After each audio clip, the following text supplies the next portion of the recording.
In the off chance that maybe you or a relative or one of your friends got themselves a camera for this Christmas or New Year's or whatever other holidays there are, you might have noticed the big M, the manual mode, and be wondering how you should shoot in that. Essentially, manual mode allows you to exercise the most amount of creative freedom as a photographer, and is something that most people will aspire to be able to use. And so today's video is going to be how to shoot in manual mode in 5 minutes or less for beginners.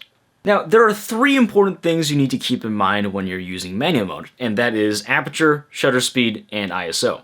Let's start with aperture. Aperture is essentially how much light can go through the lens. This is measured in f-stops, where it's f over a certain number. In this case, think of f as 1 unit of light, and as that denominator increases in number, the less light goes through your lens. This means a lower f-stop will allow more light to go in, whereas a higher f-stop will allow less light to go in.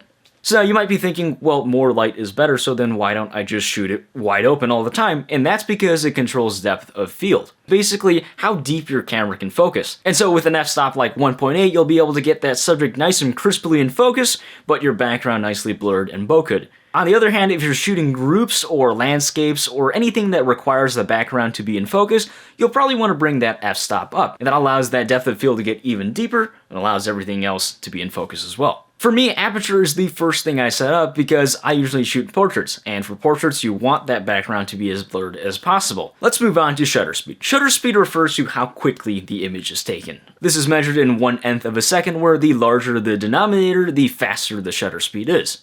You'll want to use a slower shutter speed if you're shooting in the dark, especially if your subject is stationary, and you'd want to use a higher shutter speed if you're taking photos of sports or anything in motion where you want to capture that without any motion blur. A good rule of thumb that a lot of beginning photographers will be taught is to never let your shutter speed fall below the focal length of your lens. So for example, if I'm shooting with a 50mm prime, I wouldn't want to let that shutter speed go below 1/50th of a second. Now this is just a rule of thumb, and I have been able to get away with shots at 1/13th of a second using a non-stabilized 50mm prime. And so depending on how stable you are and how comfortable you are with your equipment, that rule of thumb can kind of be thrown out. Generally, I'll set shutter speed after I set aperture, and depending on if I want more light collection or I want to freeze the motion in frame, I'll set that shutter speed accordingly. And now, finally, the dreaded third, ISO. And I say dreaded because a lot of photographers will say, oh, you have to always shoot at an ISO of 100, and you can never exceed at 125, or some crazy thing like that. And that's not necessarily true. ISO refers to the sensitivity of your sensor to light, and basically goes from about 100 to somewhere in the 10,000s depending on what camera you're using. The lower the ISO, the less sensitive your sensor is, the less amount of light it can collect, but it usually produces the cleanest image. Where a higher ISO will mean more sensitivity, more light, more bright, but will artificially be cranking that light up and cause noise. And that can lead to inconsistencies in color or grain or any sort of artifact that might come out of that. My advice would be, because of the way I personally shoot, would be to set your ISO last according to the requirements of your aperture and shutter speed.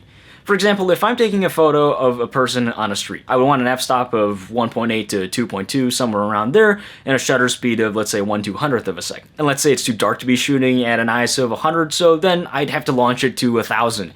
And yes, that'll introduce a little bit of grain and a little bit of noise, but at the end of the day, you get the photo, and you can take it home, put it in your favorite photo editor, put on artificial denoise or any sort of noise reduction feature, and you can get it to look just about as crisp as something shot at an ISO of 100.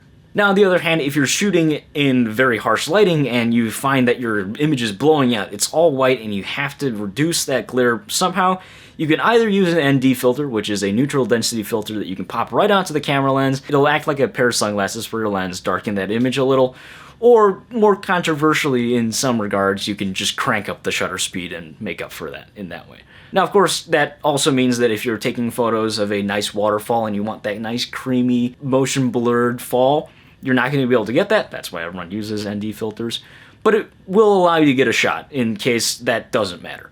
And so to summarize, start with aperture, set it to the depth of field you want, then choose your shutter speed according to the amount of movement you're getting or the light situation, and then finally use your ISO to compensate for any deficiencies that you may have. I know it may be daunting at first, and it's totally okay to be using aperture priority or shutter priority or even full auto as you start, just as you get into this hobby and as you get more involved in photography, you'll probably naturally start to want a little more controllability over your photos, and at that point, that's when you start using manual mode.